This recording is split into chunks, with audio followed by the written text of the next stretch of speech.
still remember the exact moment my heart broke. Terminal B, Seattle International Airport. 7:42 p.m.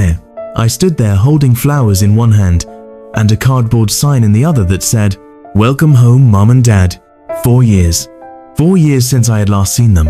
4 years since my mother hugged me. 4 years since my father called me son without sounding disappointed. I thought this trip would fix everything. I really did. But the moment they walked through those airport doors, my mother looked straight through me, like I wasn't even there. Then she ran toward my sister Sarah instead, crying, laughing, holding her face like she was seeing a celebrity. And my father's first words after 4 years apart were, "Wow, Sarah, your husband's really living the dream." Not, "How are you, Ethan?" Not, "We missed you." Nothing. I just stood there, holding flowers nobody wanted. And in that moment, I realized something painful. My parents didn't fly across the country to reconnect with me. They came to admire my sister's perfect life, and I was just the idiot who paid for the tickets. My name is Ethan Carter. I'm 31 years old, and my entire life, I was the backup child. You know how some families have a favorite without saying it out loud? Mine said it out loud. That favorite was Sarah, my older sister. She was beautiful even as a kid. Teachers loved her. Neighbors praised her. Relatives brought her extra gifts at Christmas. And my parents? They treated her like proof they succeeded in life.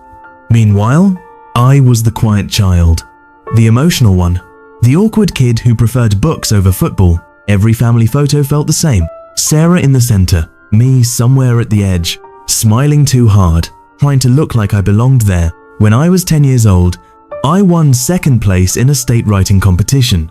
It was the biggest achievement of my life at the time. I ran home holding the certificate so tightly my hands were sweating. "Dad, Mom, look!" My father barely glanced at it.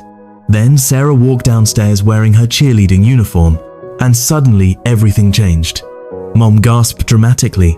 "Oh my God, Sarah looks so beautiful."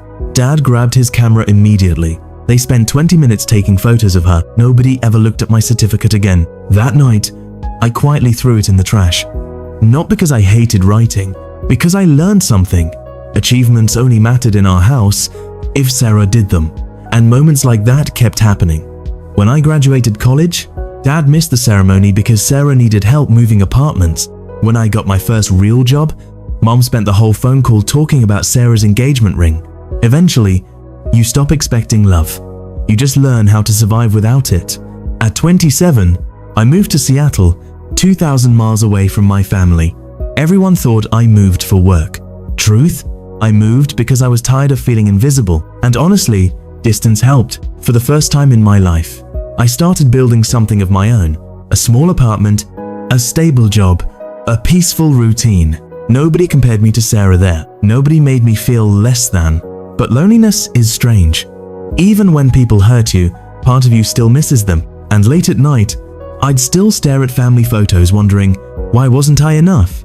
Then one evening, my mum called crying, actual crying, "Ethan, we miss you so much." That sentence hit me harder than it should have, because all my life, I waited to hear something like that. I spent nearly $6,000 bringing them to Seattle, money I absolutely didn't have. I picked up extra shifts, skipped meals, sold my old guitar. That guitar was the only thing that stayed with me through depression, and I sold it for their plane tickets. Because deep down, I still wanted one impossible thing, to feel chosen. I cleaned my apartment obsessively before they arrived, bought new blankets, decorated the guest room, filled the fridge with all their favorite foods. For 3 days, I barely slept, because I kept imagining this beautiful reunion, us laughing together, cooking together, healing. I was so desperate for love, I ignored every warning sign. The airport was crowded and loud, families hugging everywhere, children crying with happiness, and there I stood alone, holding flowers like some movie scene. Then I saw them.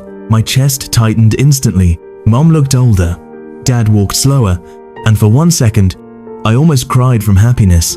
I waved at them, but before they reached me, Sarah appeared behind me wearing designer heels and a white coat worth more than my monthly rent. Mom screamed, "Sarah!" She pushed past me immediately, straight toward her. Dad hugged Sarah's wealthy husband and instantly started admiring his watch, talking about money. cars, investments. I stood there frozen, still holding flowers. Then finally, Mom noticed me. "Oh, Ethan." She hugged me with one arm while staring at Sarah's handbag. One arm.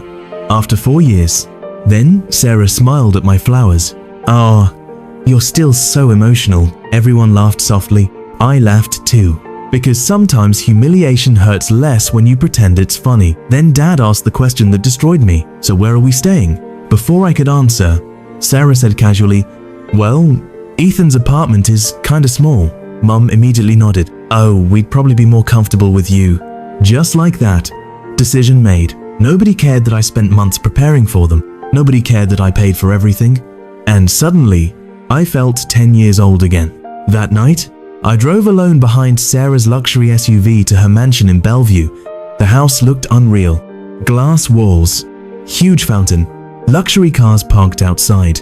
My parents acted like they had entered heaven. Mom kept whispering, "Can you believe this?" Dad looked at Sarah's husband with admiration.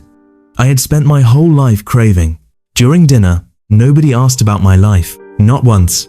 Instead, they praised Sarah non-stop. "Your house is gorgeous. You two are such a power couple. We're so proud of you."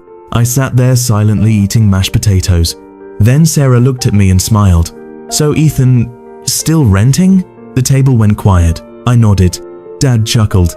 "At your age, I already owned property." Mom added, "Well, everyone succeeds at different speeds." That sentence shattered something inside me.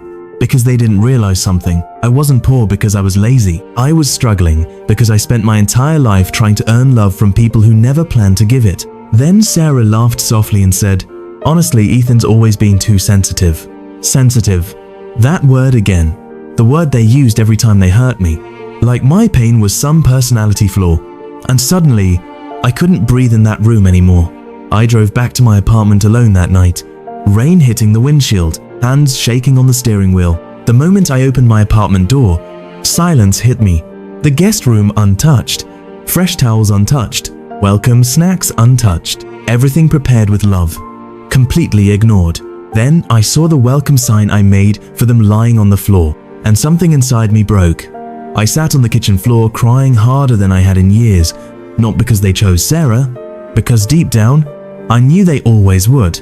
I just kept hoping maybe this time would be different. Then my phone buzzed. A Facebook notification. Mom had uploaded pictures from dinner. Caption, "So proud of our daughter and her beautiful life." I wasn't in a single photo. Not one. I stared at that post for almost an hour.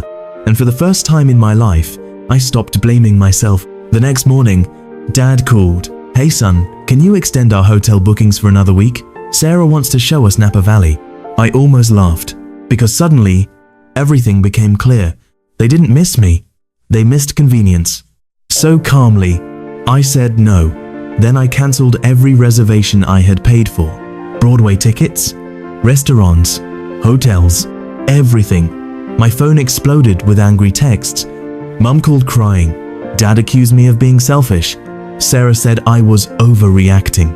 But for once, their words didn't destroy me. Because after 31 years, I finally understood something. Some people only notice your love when you stop giving it.